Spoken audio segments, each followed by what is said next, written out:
I am always thankful for Indian filmmakers who remind me why I love an angry woman. A woman who is mad at the system, the society, the corrupt. Give me it. We're starting coverage from TIFF 2025. Let's go.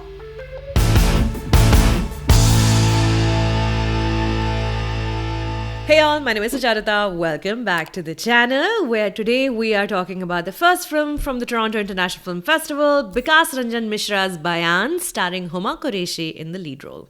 In times of authoritarianism, not just on the government level, but in the splashes of the cesspool of daily life, where microfascism runs amok, some men assume godlike powers. It's easy for them. The only way then for the masses to assert agency is to testify, to speak whispers of truth from dark corners where no helping hand can find them easily.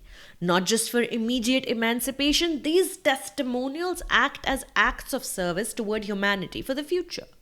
This sort of rebellion nearly always has to originate among the oppressed and disenfranchised communities, pushed to their limits. And it's these whispers that over time get louder, demanding accountability, bringing change, turning into revolutions. The times we are in right now in the world, every moment feels like that very specific trigger point where a lid is about to be blown. By paying attention to this feeling that we are living in right now, filmmaker Bikas Ranjan Mishra chooses to acknowledge the aggression of existence as we know it today. Bayan, which literally means testimony, begins with Mishra's own testimonial. Text on screen tells you that his story is inspired by real events and case files. End quote. The first sequence of this film then takes place inside an ashram, which is a place where all are supposed to be welcome to eat and rest traditionally. However, in a society that values religion above most things, these holy places have been misused by the powerful time and again. It becomes evident in this very gripping first sequence of the film that Bayan too is about a godman exploiting young women under the guise of religion and social service. When you think about it, it is immeasurably tragic that the first few beats of this film are enough to set up this premise without exposition, without voiceover, without even going to the next sequence. You know what's going on. So this story begins in the summer of 2023, and like Shazia Iqbal's Dhadak 2, you're never quite told which state in India it's set in, but the accents and cultural cues point toward a particular state. This ashram is run by Pitaji, also called Maharaj, played by Chandrachud Singh. A girl tries to escape, and her attempts somehow result in police officer Ruhi, played by Huma Qureshi, investigating what truly goes on behind closed doors at this supposedly safe place. Now, to make the road even more difficult, Bikas Mishra makes Ruhi a relative newcomer. She has never spearheaded an investigation of her own, and she has to move to a different town for this one.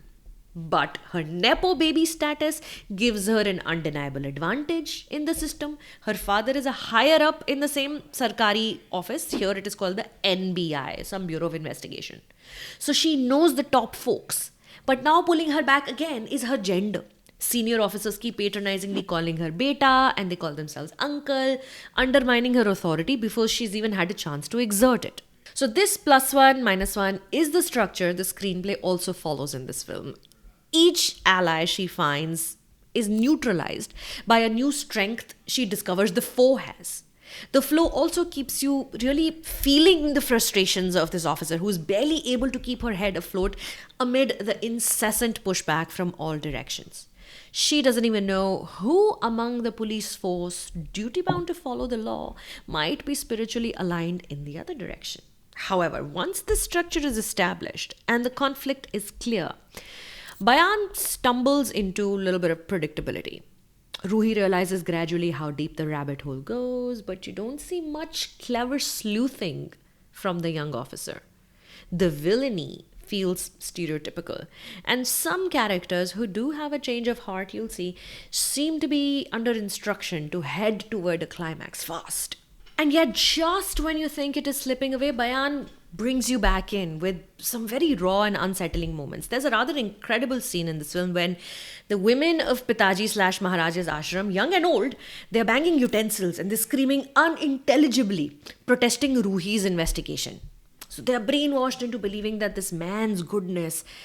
They forget that the weapons in their hands, the utensils, are the very tools used to keep womankind under patriarchal oppression. The cult like madness is so palpable in this very effective scene. Now, coming to Huma Qureshi, the lead actor of this film, she plays Ruhi with a great mix of naivete and bullheadedness.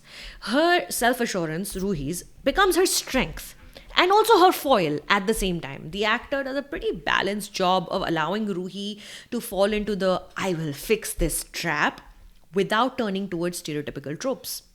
The officer says passionate things like arrest to main karke rahungi, but also allows the fear of being lynched cross her face with just as much ease. But like Ruhi's internal arc, Bayan tends to get patchy, occasionally tripping up on clunky dialogue and rushed writing with not enough delivery on the promise of the absolutely gutting atmospheric thriller that first sequenced suggested that it could be. On a side note, watching Bayan as the news of alleged murders, hidden conspiracies pour out from Dharamsthala in Karnataka, it makes this end slate of the film feel more poignant. Short of naming names, Vikas again asserts via text that holy fathers keep getting paroles even as lives are lost. It's no wonder we keep getting films and shows on exploitative self-styled gurus, the Siddharth Malhotra's Maharaj, Prakash Jha's Ashram, Apoorv Singh Karki's Sirf Ek Banda Kafi Hai, documentaries as well, Wild Wild Country. Perhaps in this economy, starting a cult just makes sense. So on a scale of 1 to 10, Bayan is two shots in this film where a victim and in another where a savior, they both look straight into the camera, asking you about your culpability in upholding hierarchical structures. Answer the question when you can. Keep Bayan on your radar. And for now, subscribe to the channel. I've got more reviews and interviews incoming from TIFF. My name is Sucharita. Thanks for stopping by.